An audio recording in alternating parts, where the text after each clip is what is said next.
Hey everybody, welcome back to the Dungeon Dive. Daniel here. I hope you're doing well, and if you're not, I hope you are soon. Okay, today in the Dungeon Dive, we are going to take a quick look at Posthuman Saga. We will do a quick overview of the game in general, and then I'm going to talk about 5 different things about this game, some positive, some negative. So a while ago, I think about 2 years ago, we did take a look at the original game in this series now, I guess, and that is Posthuman Survive Evolve. And this was a post-apocalyptic game about trekking across the land, looking for resources and fighting mutants. And I think this is a pretty good game. One thing I do like about the original Posthuman Survive Evolve is that it is in a smaller box, and it doesn't take up a ton of table space, and it offers me a lot of variety. I'm not sure which one of these 2 games I enjoy more. I am leaning more towards Posthuman Survive Evolve, the first game, than I am Posthuman Saga, but I think Posthuman Saga is also pretty cool. The really nice thing about both of these games is neither of them have really gone up in price. If you want either of these games, you can find them on eBay for usually less than retail. And the expansions for Posthuman Saga are also still available. I believe the only things that were kind of exclusive to any of the Kickstarter campaigns were some of the upgraded components. And so what you're going to see in this game today is just the basic retail stuff. I also have both of the expansions for Posthuman Saga, but I haven't played with those yet, and so we won't be discussing those 2 expansions in this video today. So Posthuman Saga is, at its core, it is a competitive post-apocalyptic adventure survival game. In this game, each of the players will be playing as a character. For instance, right now I am playing a 2-hero game. I am playing as the Scavenger and the Cage Fighter, and each one of these heroes will have a number of stats like health or morale, or their ability to attack with ranged or melee, or maybe their strength and speed and mind for some of their stat tests. And so you will take a character, and you will also take a character board. Now, one thing, this game takes up a ton of table space, and it's really hard to get everything on camera. As you can see here, you have a lot of stuff just in the base game, and this board is quite large, and that's because each player will be playing in their own quadrant. So there are 4 quadrants on the board. There is a round tracker on the board to keep track of your rounds, because certain things trigger at the beginning of each turn, and a game ends after the 16th turn. We have a player order down here. We have our deck of events up here. Over here on this side, we do have our victory point track, because this is at its core, and I think at its best, this is a victory point tracking competitive game. We are also able to keep track of our victory points when we accomplish certain missions or quests. And we can also keep track of our victory points here on these recon objectives as you are searching different terrain like cities and forests and mountains. And you will be picking up these little scavenge tokens. You can place those scavenge tokens kind of in a pattern on your quadrant in order to unlock these various different things that will give you more victory points and will allow you to find things like ammunition and food and different survivors and backpack items and that kind of thing. So there are a number of different ways to get victory points. The main way is by completing your missions, and then also by doing these recon objectives, and then finally by defeating certain bosses. And there will be a number of different bosses that the players will have to fight during their game. And then you can also gain experience, or you can also gain victory points by spending experience points. And as you do certain things, like as you fight in combat, you will be gaining experience points. And then you can spend those experience points to unlock new skills for your survivor, for your character. So as the Scavenger here, I chose these 2 as my starting skills, because you do get a certain number of experience points to spend at the beginning of the game. And so I am a Scavenger and a Surveyor. And so those give me different bonuses depending on the actions I'm taking. And then we also have things like defensive stance, shooting focus, outsmart, planned moves, sneak attack, seasoned scavenger, mediate, and trapping. So there are a number of ways that you can build your character, which is pretty cool. Your character will also start off with a couple of weapons. And then throughout the game, you can get new ranged weapons, such as all of these different kinds of guns, machine guns, handguns, rocket launchers, grenade launchers, and that kind of thing, shotguns. And the ranged weapons in combat, there is a ranged phase and then a melee phase. However, the ranged weapons are pretty hard to use because you do need to make sure you have some ammunition. And ammunition is a pretty tight resource. It is not in abundance in this world. But depending on how many successes you have when you do an attack, you will do a certain number of damage to the enemy. So there are ranged weapons that you can find. There are different melee weapons you can find, such as axes and different types of spears and swords. And what's kind of cool is sometimes these can be modified. So some of the melee weapons will have a little puzzle piece down here, and then you can take another melee weapon and you can add that as a modification, and then that will give you that bonus. So if you were to add this nailed club to modify this parrying blade, then that would give you one additional attack success if you were to discard that modification when it does come into play. In addition to various types of weapons that you can also find a whole bunch of different scavenging gear and items, such as backpacks and binoculars, a djembe, terrain map, a doll, a medical kit, and so on. So all kinds of different loot and gear that you can find. And you will also have the opportunity to find and hire followers. And these followers will usually give you some little abilities, such as the tattoo artist here. You never lose more than one fatigue or one morale from a story, encounter, or event. Discard this card if you ever get knocked out. And then they will also add a couple keywords. And these keywords might trigger when you are doing the story events. So you might come across a story event that says, hey, if you have a follower who is carrying or clumsy, do this instead of that.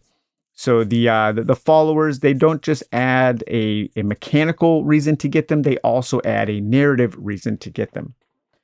So that's kind of your character in a nutshell. And like I said, each player will be building their own map on their own quadrant. And as you are exploring, you are trying to accomplish a mission. And you have an initial mission card, which will tell you the types of terrain that you need to explore in. And your first mission, you have to go to 3 different types of terrain.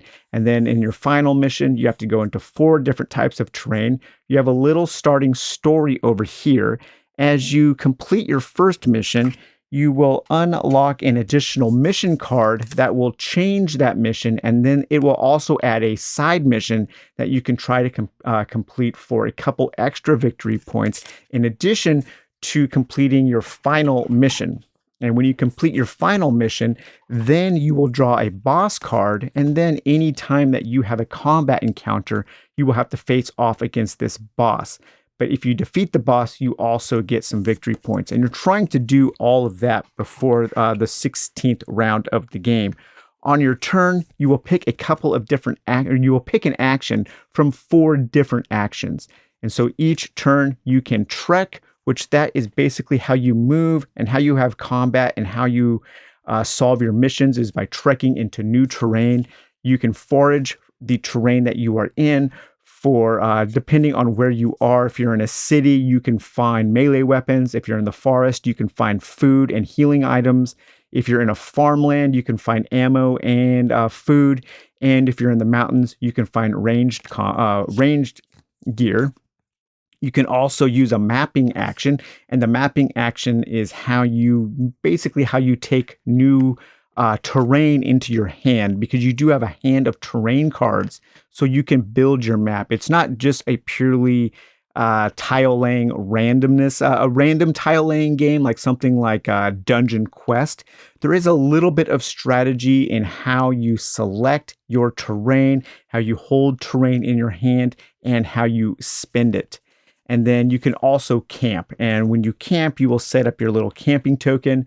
And this will allow you to heal certain abilities, allow you to gain some of your spent cards back. And that will also give you a place to where if you start your turn in the same terrain as your camping icon there, your camping token, then you don't need to spend food each morning. And every morning, the game has three phases, a morning phase, a day phase, and a night phase. And in the morning phase, you have to eat food. And if you don't, then your character takes a point of fatigue.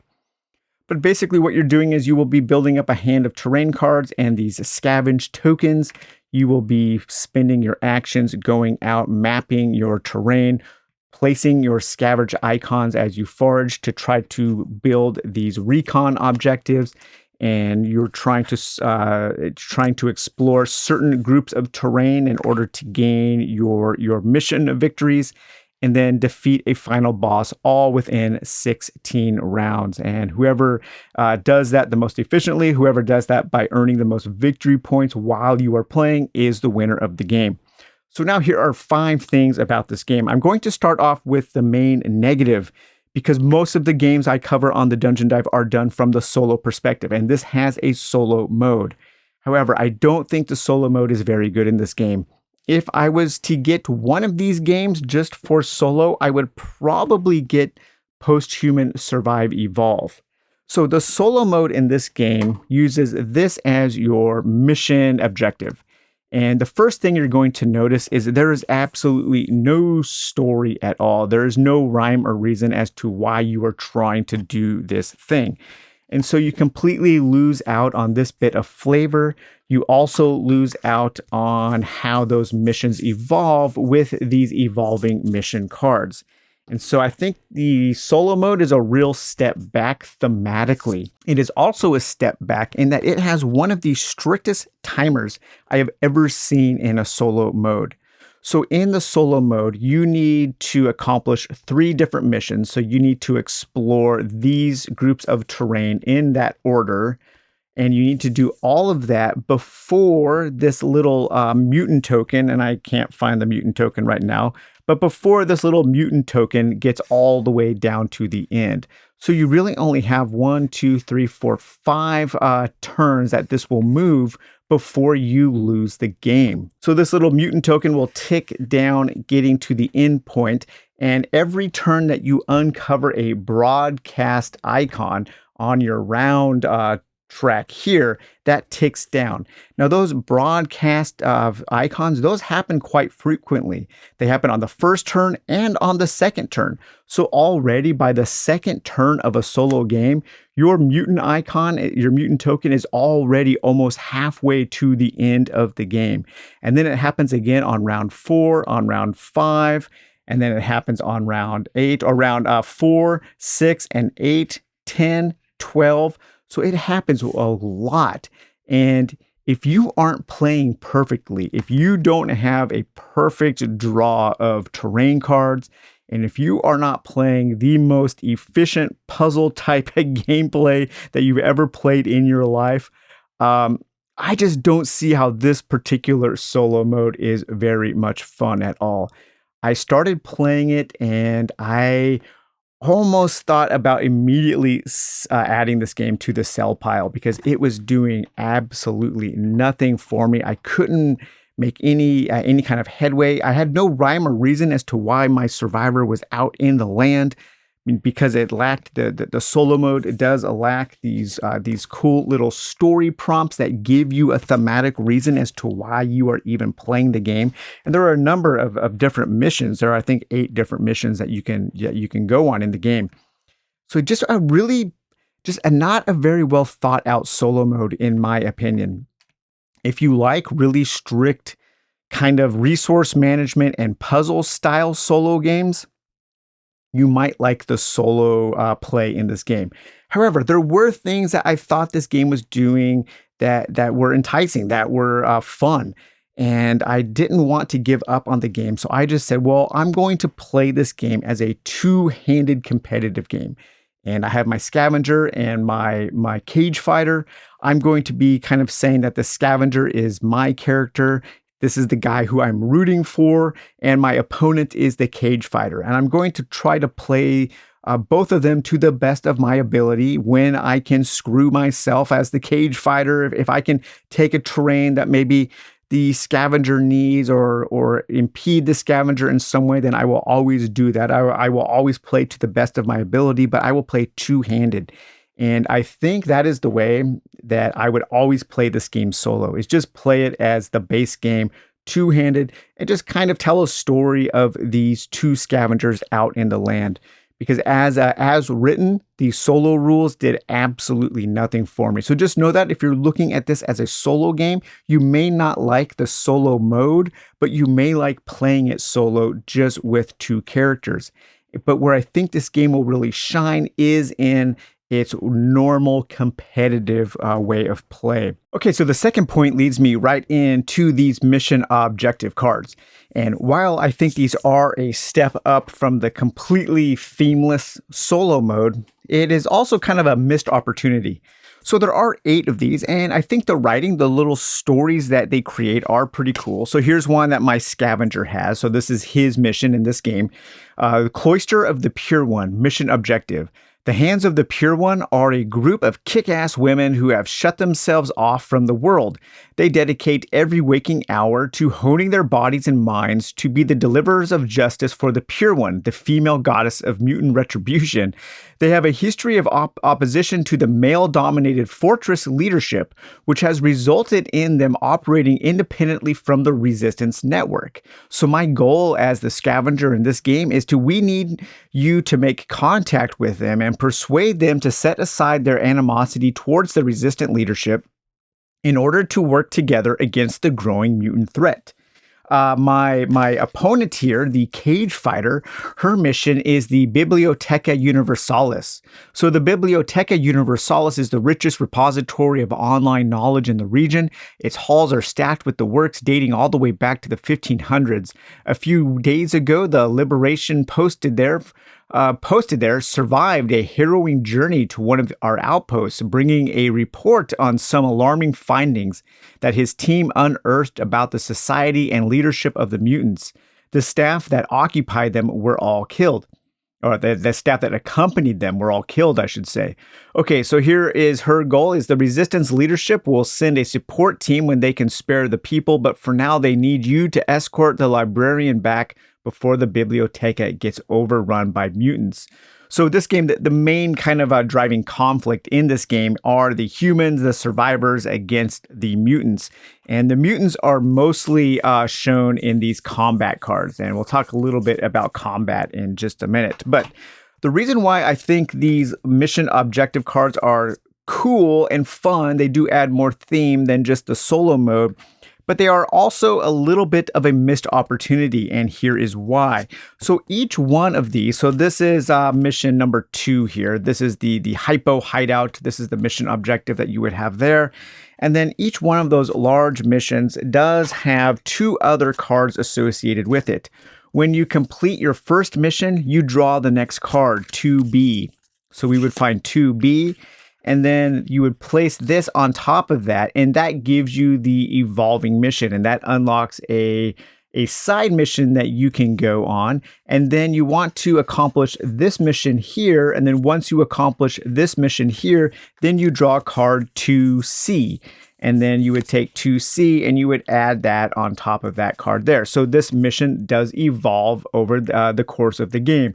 However, the missed opportunity is that there are only 2 cards associated with each mission. You will never have a choice. You will never have anything random that comes up about. Every time you choose to play the Hypo Hideout, you will have the same 2B and the same 2C card.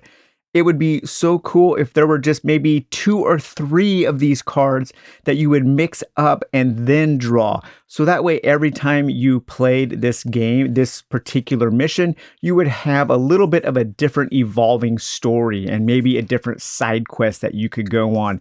That would go a really long way in creating some replay value in both game terms and in thematic terms, both mechanisms and thematics. And so I think that's a pretty big missed opportunity, but I also think that would be a pretty easy expansion to implement. And I'm pretty sure that they're still working on things for this game. So, I think they're with the expansions, both add a couple missions, but I think you would only need like 36 cards or something in order to greatly expand the way the missions unfold and the kind of choices and options that the players might have from one game to the next. So that is point number 2, and that is the mission objectives. Okay, point number 3 is the card play. And this is where I think the game is quite a bit better than the original Posthuman Survive Evolve. There is a lot more going on in terms of what you are doing on one turn to the next. And it's pretty cool. I do like the card play in this game a lot. So on your main phase during your day part of your turn, you will choose one action to play. And you can trek, forage, map, or camp. And each one of these is represented by a card. And so you will choose your action and then you will do what it says on the card. I think that's pretty cool. So when you trek, you move into a new terrain and then you have combat. And if you survive that combat, you don't have to kill the enemy, but if you survive it, then you get to go on to accomplishing one part of your mission. And then you can forage, and depending on what terrain you are in, you can get that particular resource. And then you could also do a mind challenge to get the bonus resource. And the bonus resource is the icon up here in the upper right-hand corner of each one of the different kinds of terrain. You can map. And so in the competitive game, you have these things called broadcast tokens. And during the broadcast part of that phase, if you uncover a broadcast icon on your round tracker over here, we took a look at that. Then this is where there is a little bit of blind bidding. And so each of the players will choose a certain number of broadcast tokens to bid. They will reveal all at the same time. Whoever has bid the most broadcast tokens becomes the first player of that turn, and they get the first choice of what terrain cards to pick up and add to their hand. And then when you use a mapping action, that will allow you to lay out more of those cards, and it will also allow you to recover broadcast tokens that you have spent and to refresh this area, because you are looking for specific kinds of terrain to accomplish your mission. So that's pretty cool there. Now, one thing that I have done in playing two-handed solo mode, because I can't really blind bid against myself, I am just assigning each player a die. So my scavenger is the yellow D6, my cage fighter is the pink D6. Whenever I have a broadcast phase, I just roll, and whoever gets the highest becomes the first player for that turn.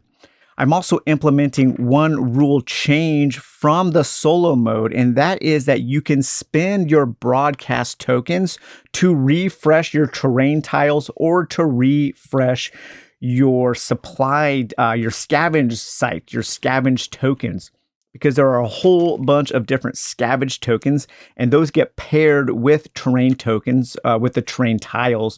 And so you take those as a pair, and then you want to spend these scavenge site tokens while you are exploring and complete a line of them on your different tiles connected adjacently.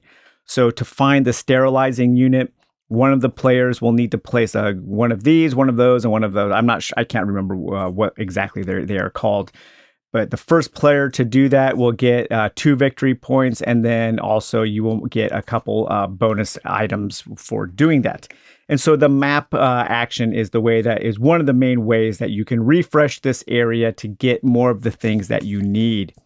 And then we also have the camp action. And so when you take the camp action, you will place your little camp token on whichever terrain you are in when you take that action, and then you can recover some of your spent broadcast tokens. There are also these boost tokens that you can spend to boost your chances of overcoming tests.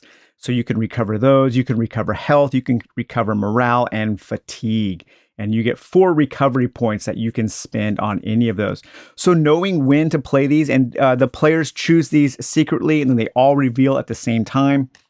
The trekking is the most important because that's the way you get your mission tokens out on the board. And so you kind of want to press your luck as often as you can in order to take that trek action. But then if you take that trek action, you do have to enter into combat. And that's where the other half of the card play comes, into play. So when you have combat, you will draw an enemy. At the beginning of the game, you draw from the level 1 enemies. At the 7th turn, you swap out the level 1 deck with the level 2 deck.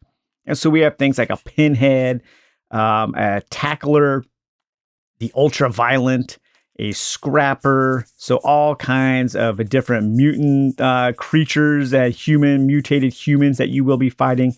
I think the art is pretty cool in this game. It's very angular. I do like it quite a bit. But in your level 1 monsters here, you will have some wild dogs, a Hammerhand, the Man Shield, the Doomsayer, the Hoarder, and so on. So right now, my Scavenger is involved in combat with Twitchy over here, a mutant enemy. And so Twitchy, if I survive, then I gain 1 XP. If I defeat Twitchy, then I gain food and 1 XP. Twitchy has 2 health points.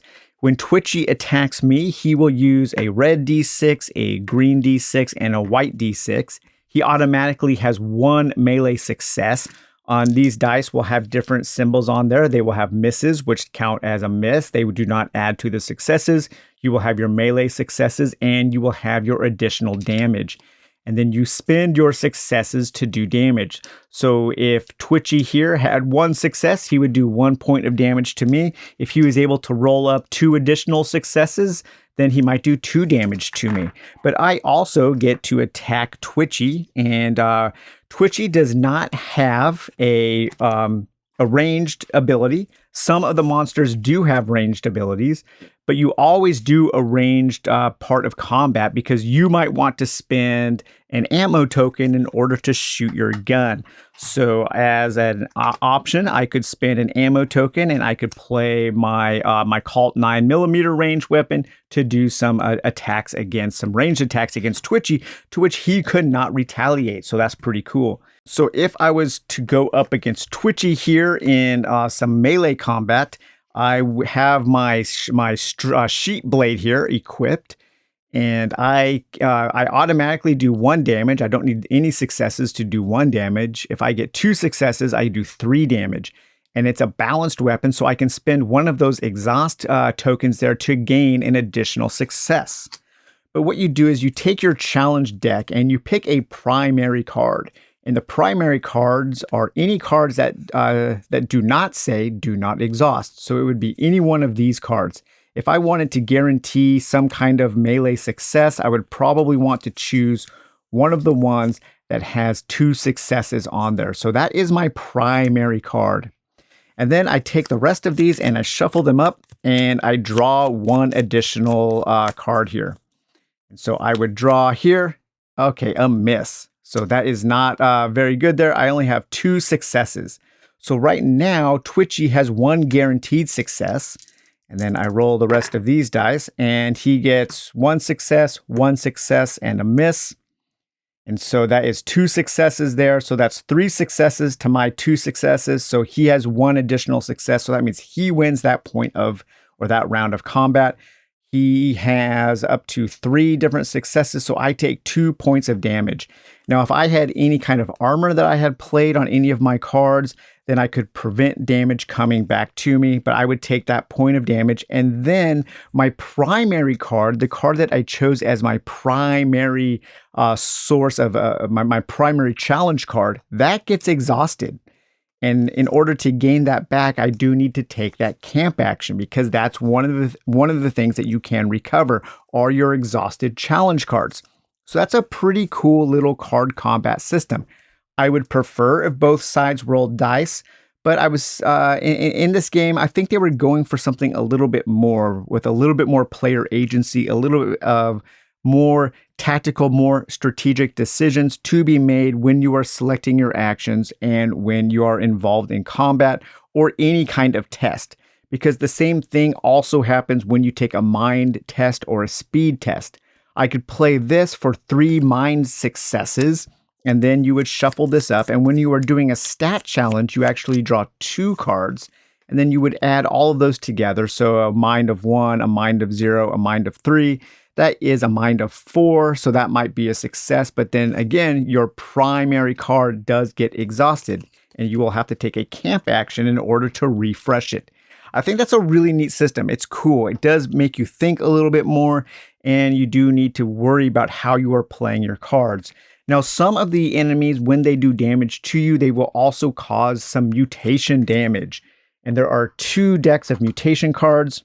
We have, I think those are the level 1 and the level 2. And so these are mutations. Most of these are bad. I think maybe a couple of them might be good. I can't remember. But these are, I think they're all bad. But these are things that happen to you. Sometimes some of these you will take a visual mutation, in which case you will have to take one of these markers and add that to your character. And then you are visually mutated. If people look at you, they know you're mutated. And that comes into play in the story portion of the game. And that leads me to point number 4, and that is the stories here. So the storybook is not really a campaign book or anything. This is not a campaign game.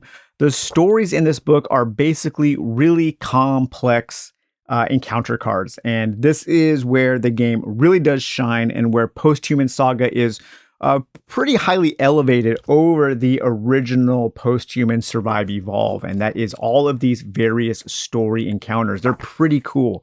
So if we go back to our round tracker here, during the morning phase, when we flip over one of these round markers, if we flip over a counter that has our character icon on there, then that character has to have a story event.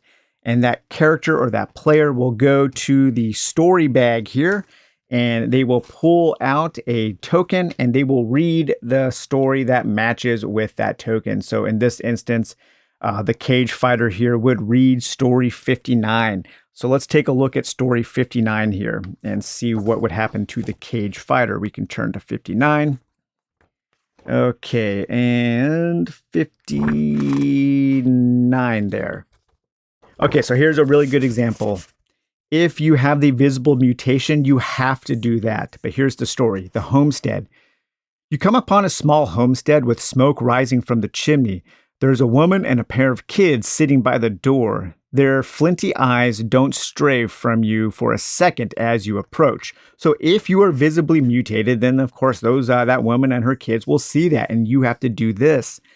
They get one good look at you and the mother draws a shotgun on you. Don't take another step closer to my kids, mutant scum.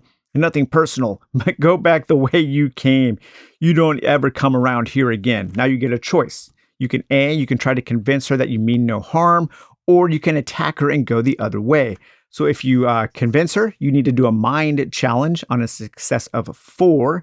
Or if you attack her, then you need to do a speed challenge of a success of 3.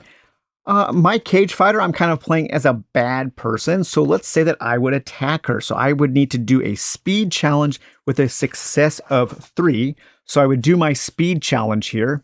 I would look at my cards and I could do a guaranteed success of 3 there. So I would play that. And then I could also draw up to 2 more cards to add to that total. So that would give me a +1. So my speed would be a 4. Now my primary card here would get discarded. And then I could go down and then I could read what happens on the successes. And so but if you're not mutated, then you wouldn't read that and you would go to that. If you do not have a visible mutation token, the woman looks at you cautiously and half raises a shotgun in her lap. We don't get many visitors around here. Don't like them much either. Don't trust people. People did this to the world, didn't they? Can I trust you? Make a mind challenge, a success of a 4 or a major success of a 5.